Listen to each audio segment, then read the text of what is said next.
дар ҷамъияти сеҳуми кушоди хоҷамумӣ бо истифода аз чунин технологияи замонавӣ ҳаҷми истеҳсоли намак зиёд шуда, корхона нақшаи семоҳаи дурнаморо ба зиёд иҷро кард.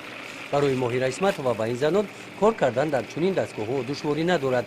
баръакс, назар ба пештараки онҳо дастӣ кор мекарданд, фаъолияташон акнун беҳтар гардидааст.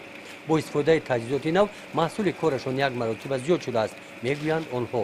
Сабабиш дар он аст ки худш пачка мебарора, мо халта мекунем, дан медузем, тал мекунем, хеле осон шуд ба мо.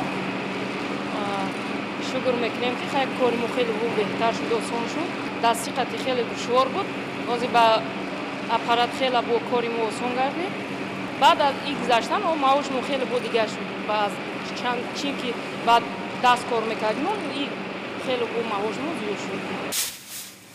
ин маҳсулоти истеъмолӣ аз ҷиҳати экологӣ тоза ва табиӣ ёд карда шуда ҳама рӯза ба шаҳру ноҳияҳои мамлакат аз ҳамин ҷо равон карда мешаванд. дар корхона ба сифати маҳсулот аҳамияти аввалин дараҷа медиҳанд. як халта чай намак 750 грамм вазн дорад. як халтаи 9 килограмма аз 12 халтача иборат аст. ин тали теппаҳои пур аз намакро дар душанбе интизоранд. барои содирот ба хориҷи кишвар бошад, халтаҳои калонро истифода мебаранд. намаки хоҷамумӣ қариб дар тамоми ҷаҳон истифода бурда мешавад.